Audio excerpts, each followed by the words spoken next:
Amit, you're very welcome to the Graduate Compass podcast. Thank you so much for being here. It is an absolute pleasure to have you on the show. And today is kind of an unusual show because we're actually live on TikTok, which is really Yes. really cool. Um, just to Thank get you so started, much for having me. you're very welcome. Sorry for cutting across you there. Just to get started with, can you just I suppose introduce yourself to anyone who doesn't know you and tell us a little bit about yourself? So, hello everyone. My name's Amit. I am currently a medical microbiology master's student at the University of Kiel. That's a small university in North Staffordshire. And I'm currently working my master's thesis. I also decided that I was going to be a TikToker part time back sometime in November in order to buy a Lamborghini as a joke. 40,000 followers later, here I am. So, yeah. And in terms of the content I make, I try and make more like academic dissertation writing videos, things where your lecturers really should explain this stuff, but due to time constraints or it just not being on the syllabus, they don't. So, yeah, that's kind of me. And I'm sure we can talk a bit more about what I'll be doing. Well, gosh, in September now, later on.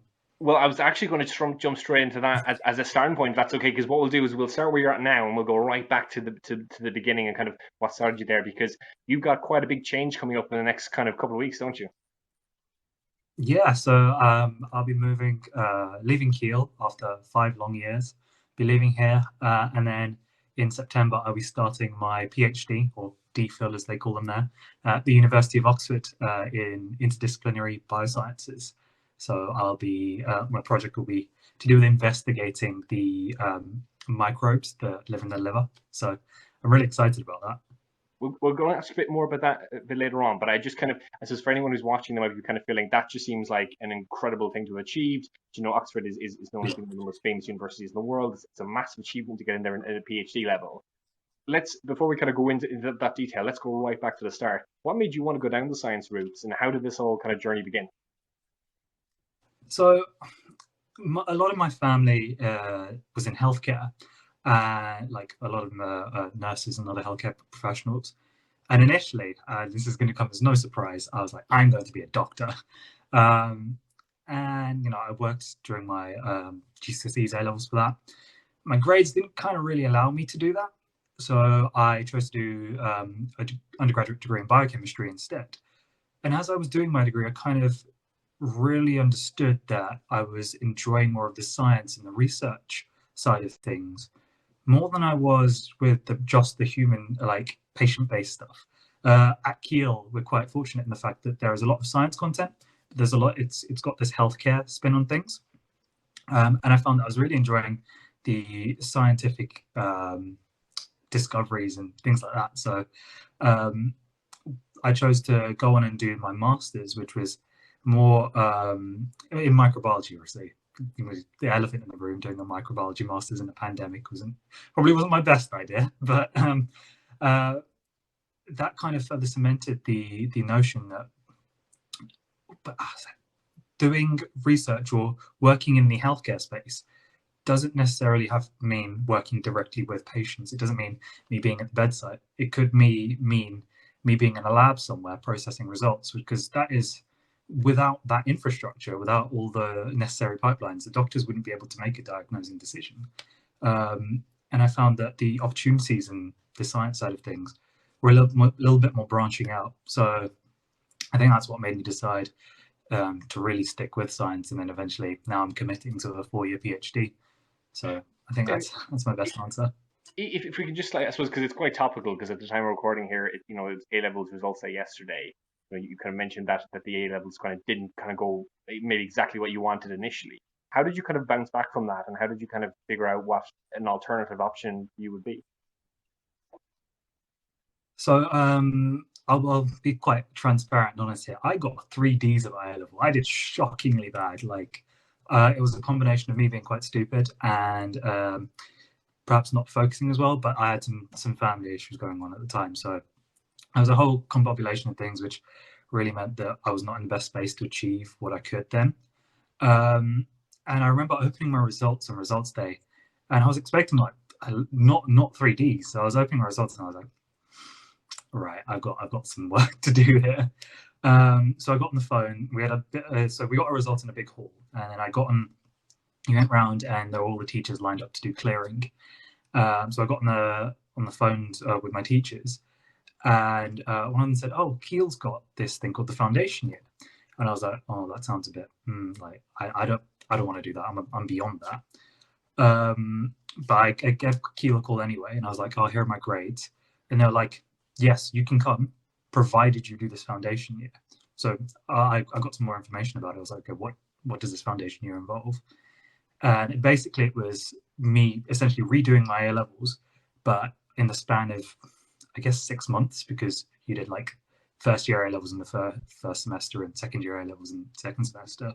So it was a lot more condensed, but it was taught by uni lecturers. So they had a real intimate understanding of the course and the content.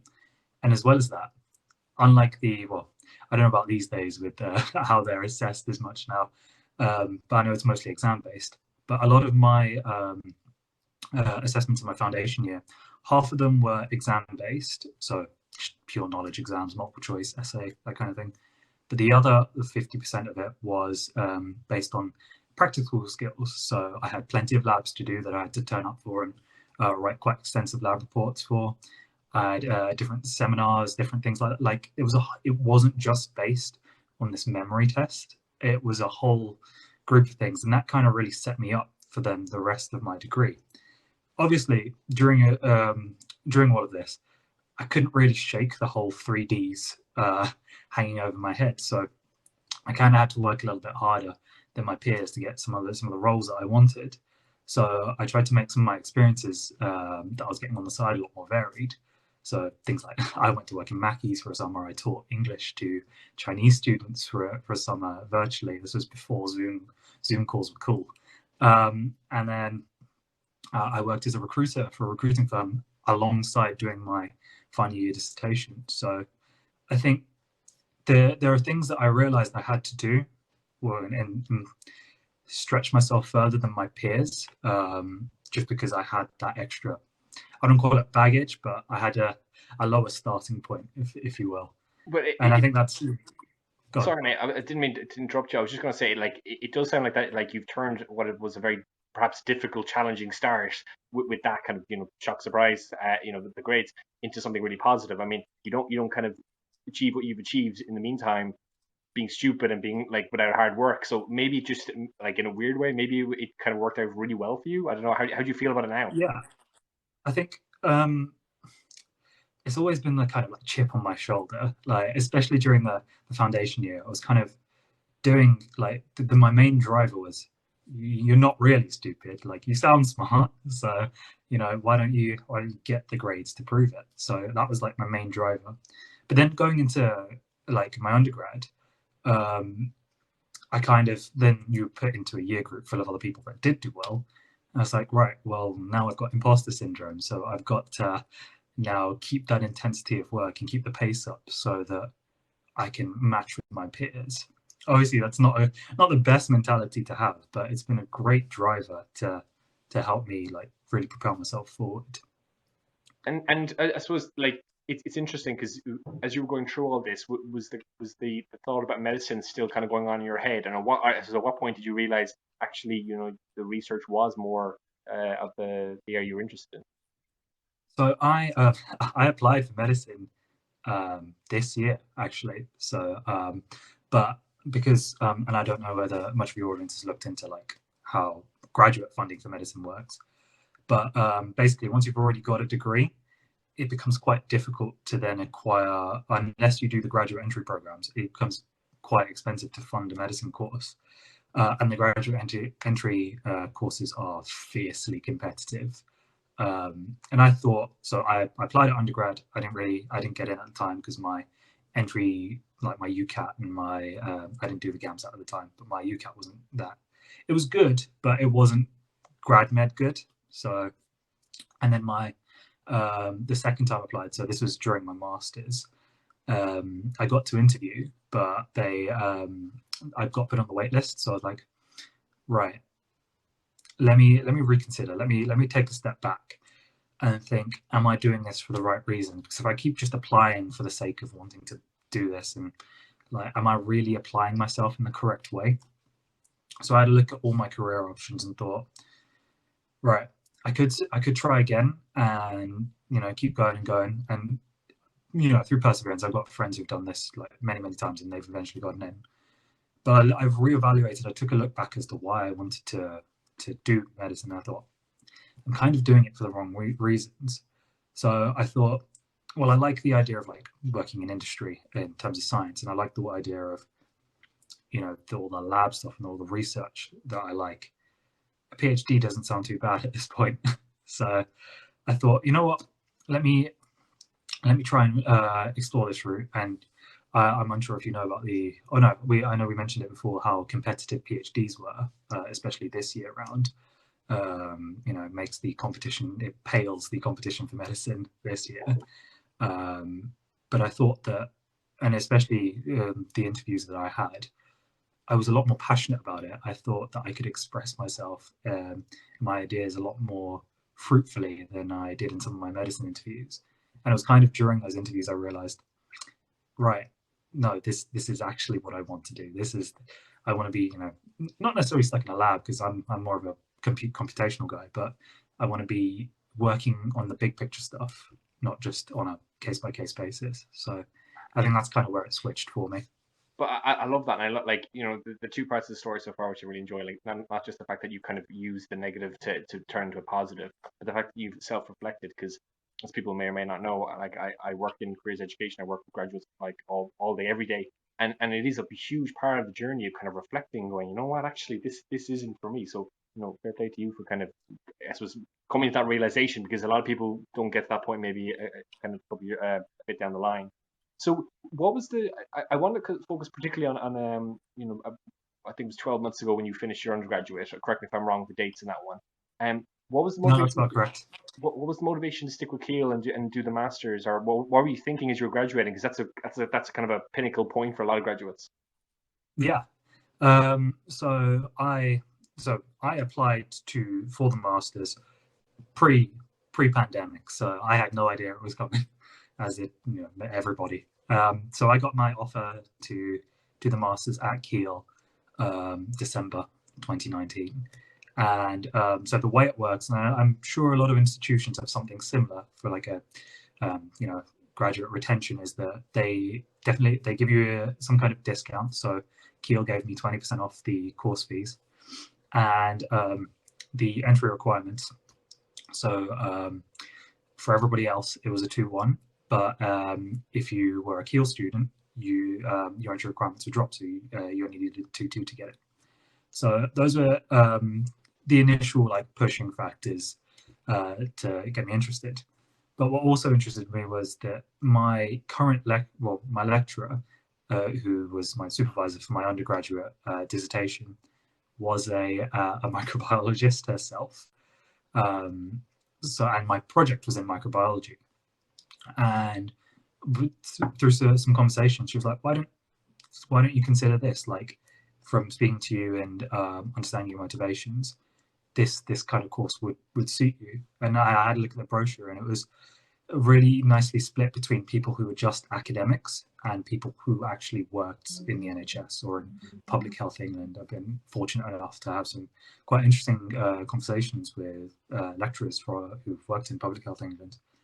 And I think it was that variety which made me stick with it. Obviously, then pandemic hit, so I thought, all right, when I'm at uni, I'm working, and then when I go home and people ask me questions, I'm still working. But it's kept me busy, and it's kept me, more importantly, it's kept me engaged. I think if I was doing a panic masters, like if I hadn't thought it through, given the year we've had, I definitely wouldn't have stuck with it.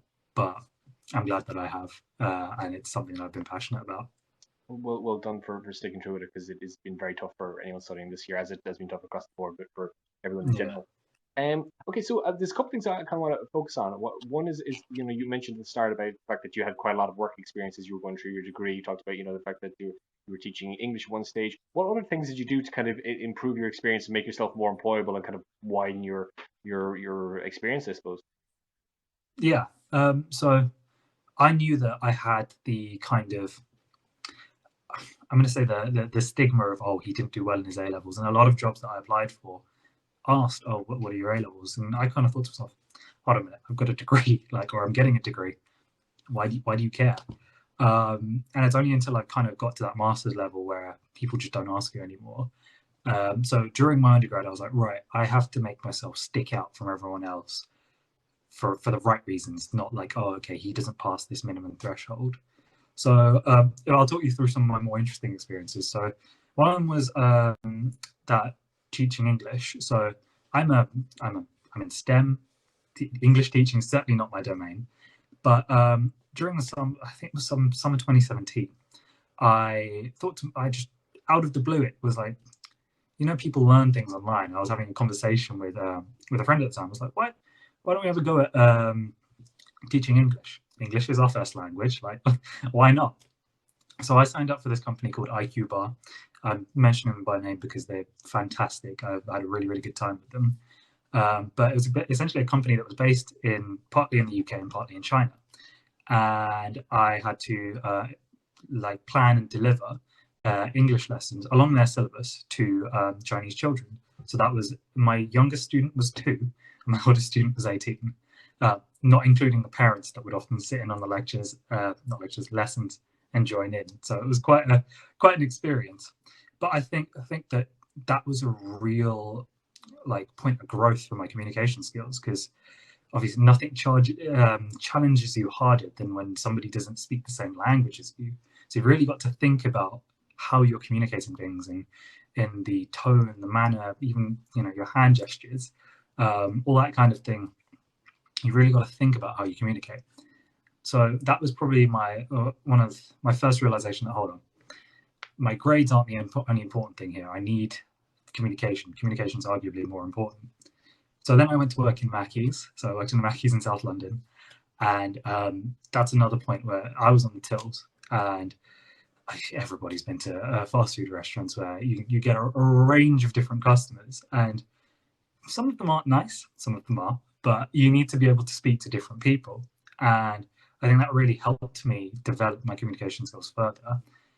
And I found that it was then when I clicked, I was like, right, I started putting this on my CV. I was like, right, I am a good communicator. I can communicate with a wide range of audiences. I can talk to people that maybe don't understand difficult concepts and things like that. And that really helped me stand out. And I will say that helped me during my PhD interview as well, because a big part of further academics is communicating ideas. You can be the smartest person in the room, and I know for certain that there were smarter people for the position available, but I like to think that I was a better communicator, just because you're only as smart as you can get your ideas out, and if you can deliver those ideas and work on that communication skill, you can that will take you further. So communication is the one thing I hammer home to everybody. Like, just get out there. I have to admit, I'm slightly repeating myself, but I just love how you've sort of like demystified the kind of the journey to Oxford, where I think there's, perhaps this is just me, but I think there's sort of this stigma of like, oh my god, you must be the smartest person in the room, and you've really gone through the whole processes there of kind of like figuring yourself out, figuring out your communication style, figuring out the hard work, and kind of bringing that to an area of focus, which is absolutely fantastic. Which then brings us to the point of, like, I suppose, you mentioned previously about the fact that you were very passionate about your PhD. Tell us about that, how that came about, what made you go for that project, and just how you generally got to that place. Yeah, so I was looking for my PhD from, I guess, beginning of January, really. And because I was still trying to figure out, like, when it comes to PhD applications, you've got funded PhDs, which are like creme de la creme, everybody wants. And you've got self-funded PhDs where you're effectively paying to be a member of staff there. I'm not going to say they're bad. I'm just going to say they're not as good as getting a funded PhD, especially from the financial considerations and the level of support you get. So I was looking at funded PhDs, and I know there was a couple of friends, I think it was Leeds, where there was one space for 700 applicants. So certainly by no means a not competitive process, like in certain cases more competitive than medicine.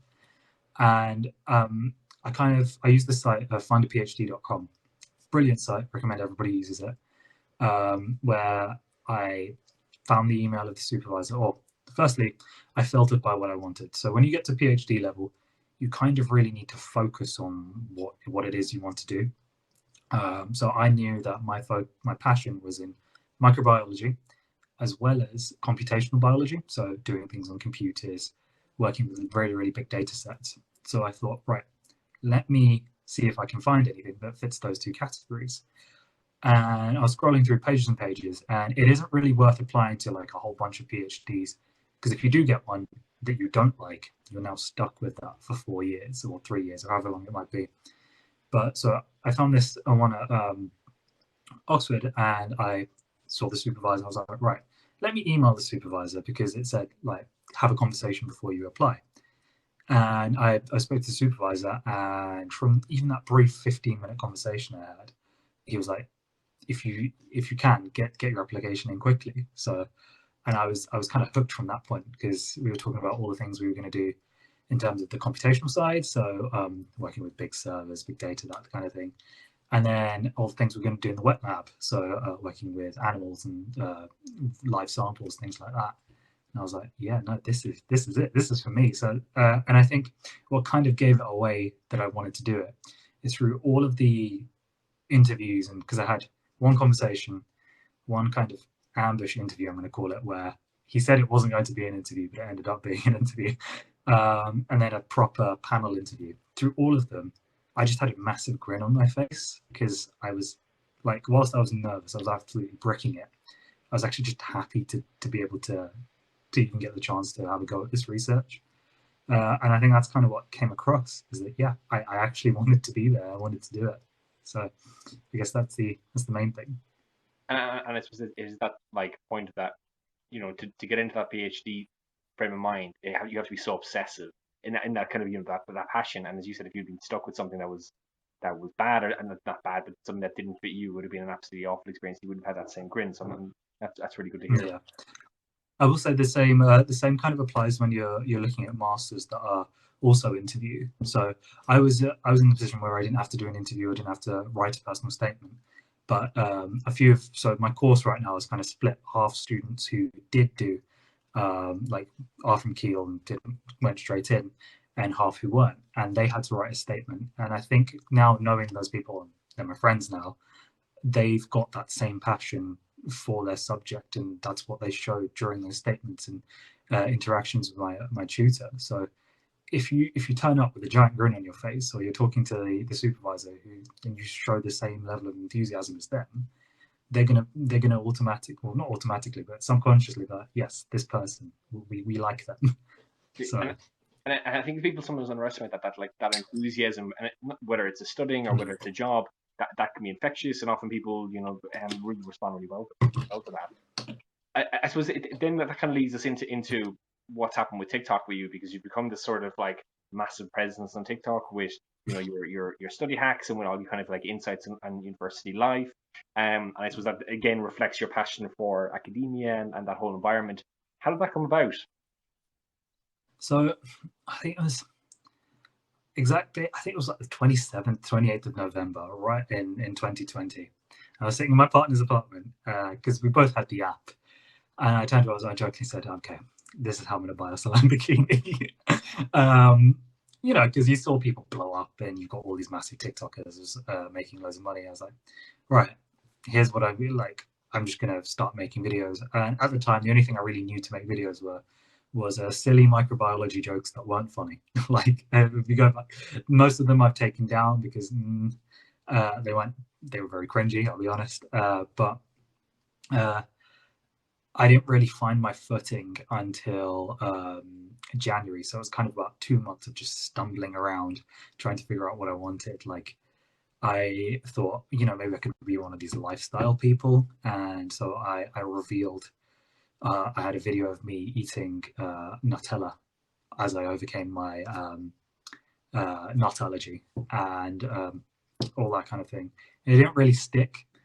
But then I saw a video of somebody talking about dissertations, and that had done quite well. And I thought, right, I've written 2 of those, and I got an 80 in one of them. So let me share some advice. Maybe somebody will find it useful. So I remember this one quite vividly because this is where it took off. I was sitting in my chair, my protein t-shirt on, and I was just pointing. It was the first pointing video I did, and I was like, "Oh, this is what I did for my dissertation to get an 80," and that video just blew up. I was like, it was like 80K, 100K, which was unseen for my page. I was like, "Whoa, okay, I'm onto something here." But the thing that then spurred me on was all the comments and questions I was getting.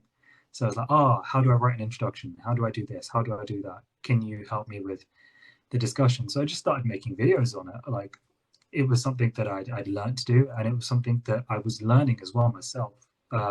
One thing that you kind of engage with in the masters is how to write academically properly. So concise writing, critical analysis at like a real in-depth level. And one of the best ways to learn that for yourself is to teach.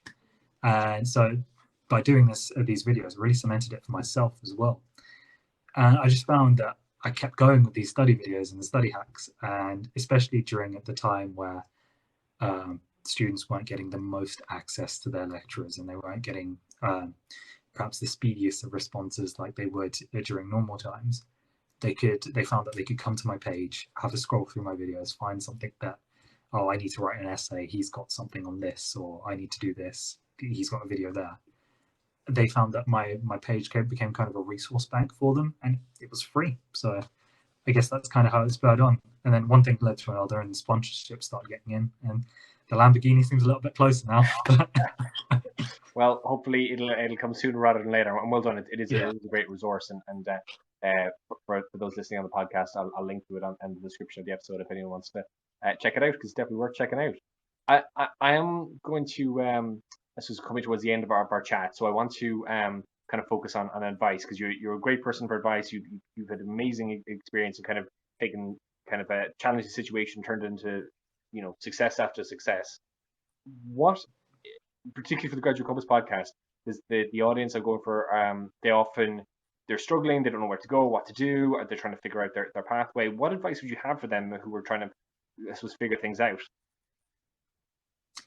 I would say it's a fine line, because I know there's there's the old way of thinking that you can either do what makes you happy, or go for something that pays well, go for a good job. That's what my parents tend to say, like, "Oh, make sure you study something that does a good job, but or that gives you a good job." But I think what helped me discover what I want to do is it's really a process of trial and error. Like, if you don't try something a little bit, how will you know that you don't like it? For me, I've tried to get experience in loads of different areas. A lot of people tend to pigeonhole their experience. So, for example, a graduate might only do experience in hospital labs, for example, trying to get as much clinical experience. But how do you know that you don't like working in a corporate environment? Like, it doesn't harm. There's no harm in trying to try lots of different things, because at the end of the day, if you're getting paid for it, that's great. But if not, that's experience you can put in your CV. You're developing skills. It won't cost you anything to do these things. So I'd say try as much as you can, and then when you find something that really hooks onto you, go for it. Like, your heart and your brain are very good at telling you at the same time, yes, this is it. This is the one to go for. So that's what I'd say. Try as much as you can. I love it. Great advice. Amit, thank you very much. You're an absolute gentleman.